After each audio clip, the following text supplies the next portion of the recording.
Allez, bonjour, soyez les bienvenus sur Boursorama, nouveau numéro de Megatrend. Aujourd'hui, on vous parle de biodiversité avec vous, Noémie Adjadj-Gomez. Bonjour. Bonjour David.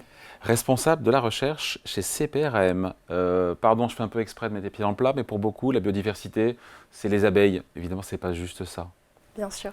On a tous en tête les abeilles, les champignons, Voilà. les baleines, les papillons, etc. Ouais. Mais quand on parle de biodiversité C'est ça aussi en finance, même temps, c'est ça aussi. c'est ça c'est la définition biologique de la biodiversité. Mais maintenant, qu'est-ce qu'on fait avec cette définition biologique quand on est un acteur du système financier? La question, elle est là. Et la réponse, c'est qu'il faut adresser les enjeux environnementaux au sens large. Donc quand on parle de biodiversité pour le système financier, on parle de climat, on parle d'eau, on parle de terre. Voilà, donc les enjeux environnementaux au sens large qui sont interconnectés et qui vont nous permettre d'avoir un impact sur la biodiversité. Et comment tout ça, le climat, l'eau, la terre, les sols, comment vous l'appréhendez en tant qu'acteur financier? Oui. Alors, il y a plusieurs choses à dire. Déjà, pour commencer, c'est un sujet qui est très complexe. Oui.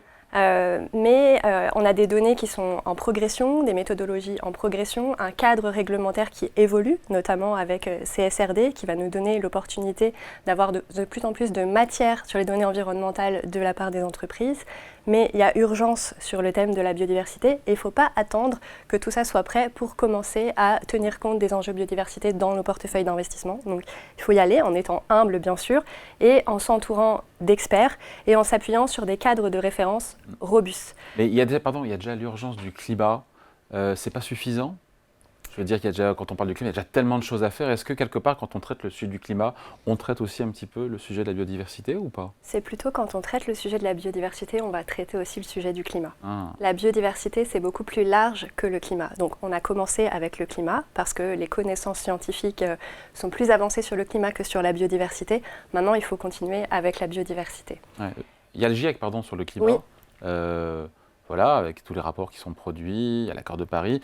Il y a l'équivalent Oui. pour la biodiversité, peut-être qu'on en parle moins dans les médias. Hein. Oui, exactement, c'est ce que je disais, il faut s'appuyer sur des cadres de référence solides. Donc on a le GIEC sur le climat, sur la biodiversité, on a l'IPBES. L'IPBES, Ouais. c'est la plateforme scientifique qui a défini les pressions sur la biodiversité. Donc on a le changement d'usage des sols, le changement climatique, la pollution, la surexploitation des ressources, les espèces invasives. Après, sur le climat, on connaît bien maintenant la Science Based Target Initiative, qui va aider les entreprises à se fixer des objectifs de réduction de leurs émissions de gaz à effet de serre. Qu'est-ce que ça veut dire? La Science Based Target Initiative, c'est ça? Oui. Science Based Target Initiative. Yes. Elle aide les entreprises à se fixer des objectifs de décarbonation qui sont en ligne avec les scénarios climatiques pour atteindre les objectifs de l'accord de Paris. Ouais. Le pendant sur la biodiversité, c'est SBTN, Science Based Target Network, qui va aider les entreprises cette fois à se fixer des trajectoires environnementales qui vont couvrir tous les aspects de la nature. Donc le climat, l'océan, l'eau douce, la terre, les espèces. Ensuite, si on continue le parallèle avec le climat, vous avez mentionné l'accord de Paris. L'accord de Paris va donner des objectifs internationaux sur le climat. Sur la biodiversité, l'objectif ne peut pas se résumer à une quantité d'émissions de gaz à effet de serre dans l'atmosphère qui va nous permettre de limiter le réchauffement climatique parce que c'est un sujet multifactoriel. Donc il n'y a pas un objectif, il y a 23 cibles. Ces 23 cibles, elles ont été définies par l'accord de Kunming-Montréal qui a été défini à la COP15 en 2022. Et c'est important quand on lance une stratégie sur la biodiversité ou même quand on est un asset manager, un institutionnel, un acteur du système financier de manière générale, de se référer à ces cibles. Bon, après, encore une fois, je reviens, Megatrend, on est dans les thématiques d'investissement, dans l'investissement, dans les placements. Pour un acteur du système financier, pour un gestionnaire d'actifs, ça veut dire quoi? Ça veut dire produire, proposer des fonds qui apportent des solutions, proposer des fonds où vous sélectionnez des entreprises qui améliorent leurs pratiques, qui se fixent des objectifs, qui ont un impact positif, qui le mesurent, qui s'engagent, qui mettent des moyens humains, financiers. Tout à fait. On peut faire encore une fois le parallèle avec le climat. Quand on est un épargnant, comment on peut agir sur la biodiversité? La première chose, c'est d'arrêter de financer tout ce qui porte préjudice à la biodiversité.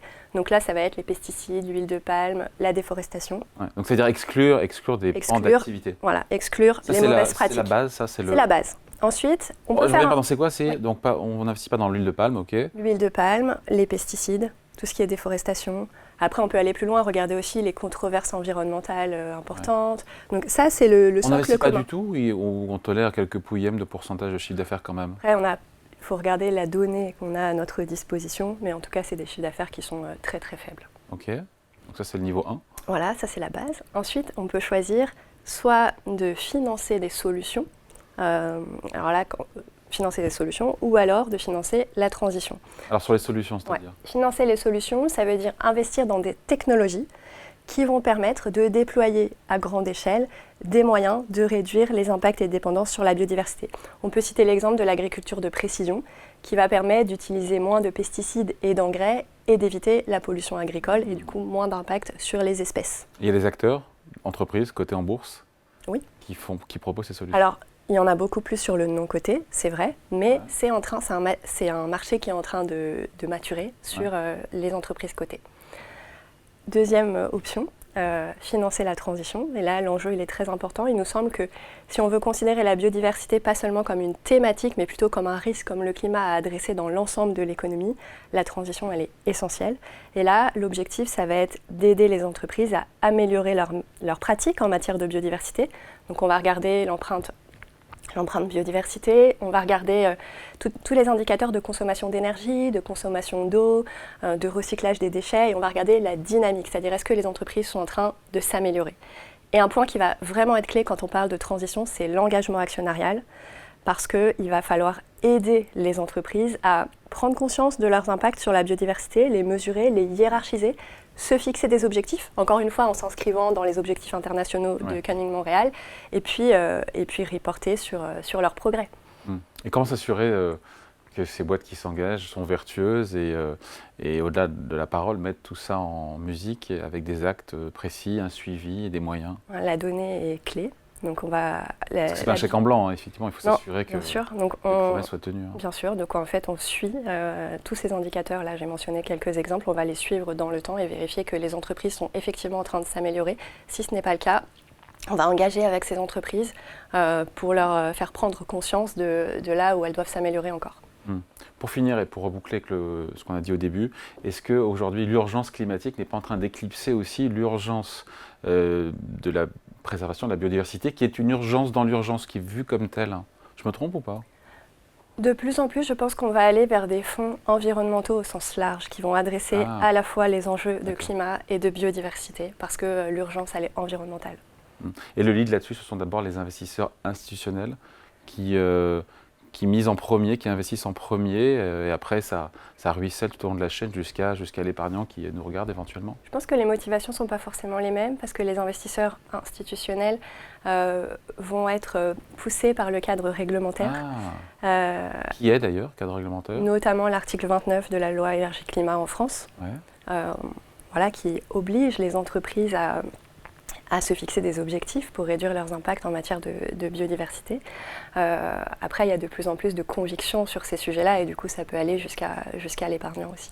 Oui, parce que les changements de mentalité doivent se faire à tous les niveaux. Merci beaucoup. Explication signée Noémie Adjadj-Gomez, responsable de la recherche chez CPRM. Merci à vous. Merci. Mégatrend revient dans 2 semaines ici chez vous, sur Boursorama.